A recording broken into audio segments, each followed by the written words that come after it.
Sénégal jaar naa leen màggal naa leen di leen jox seen wàccuwaay gannaaw ga màggal gi jàll na ci jàmm dama bëggoon ñu ànd ñu déglu benn naafeq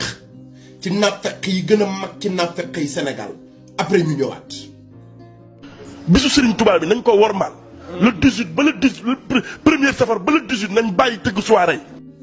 Sénégal gannaaw ba ngeen dégloo kàddu yi naafeq bii nga xam ne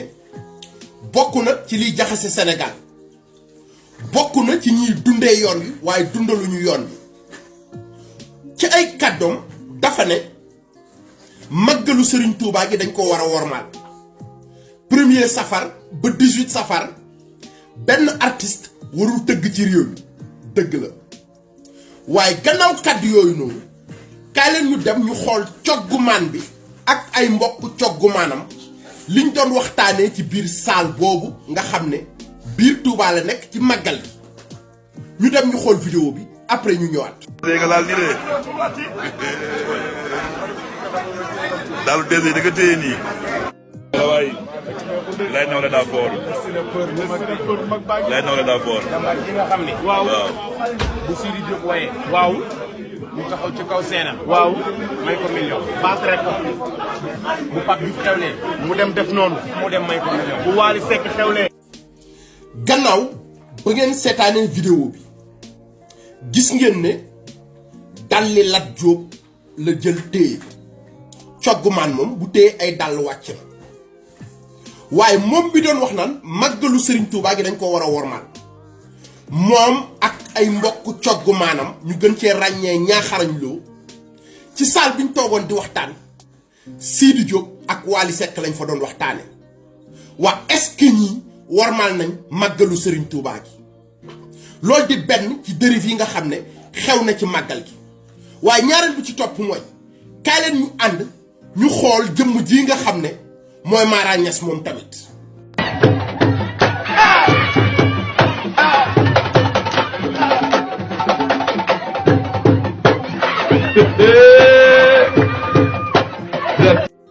Sénégal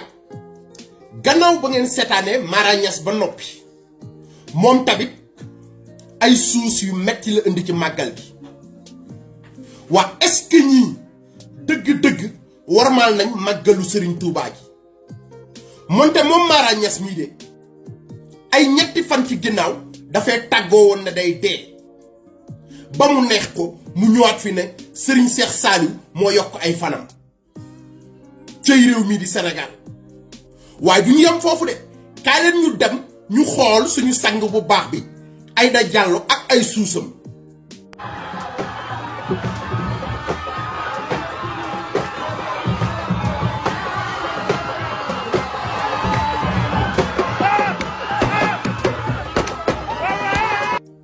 Sénégal gannaaw ba ngeen seetaanee suusu Aïda Diallo yi ba noppi macha allah ma am ab laaj di ko fi samp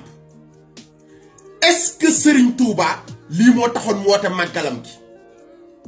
génn leen ci caaxaan yi ngeen nekk Serigne Touba fawul te foluwul de la même occasion nag ñetti fan yi ci ginnaaw am na polémique yu metti yu fi am mooy dafa am benn acteur bu décédé ñu koy wax Jean-Paul Dalméda ay naafeq yu bari taxaw nee nañ waruñu koo ñaanal parce que chrétien la man ma ne yàlla na ko yàlla yërëm waa ma leen di laaj suus yi nga xam ne moom la Aïda Diallo doon suus ci màggal gi ma leen di laaj suus yi nga xam ne moom la Mara Niass mii doon suus ci màggal gi ma leen di laaj Boucher Ketchup ak ñaaxarañ loo seen jëfi naafeq gii ñu jëf ci màggal gi ak ñaanal jëmm ji nga xam ne moo fi jugee bàyyee ko fi te nekkoon doomu aadama comme ñun lan moo ciy farata réew mi nag dafa nekk réew naafeq ba nga xam ne duñu woo yàlla ak yonent bi ci kaw bu mu leen arrangé waxtu woo déggee ñu sàqe ay aaye rek c'est parce que aaye yooyu noonu arrangé na leen waa ñi dëkk di sàcc alalu réew mi du ngeen ci wax waa ñi dëkk di tëddee doomu jàmbur yi du ngeen ci wax waa ñi dëkk di dundee ñaqu askan wi ba nga xam ne ndaw ñi ñu ngi jël gaal yi di dugg di dee ci géej gi du ngeen ci wax loolu moom amu leen ci ay aaya waaye doomu aadama bu génn àdduna ngeen bëgg a taxaw fi ne kenn du ko ñaanal bàyyi leen seen caaxaan yi ngeen nekk sur ce ñu leen doon jàmm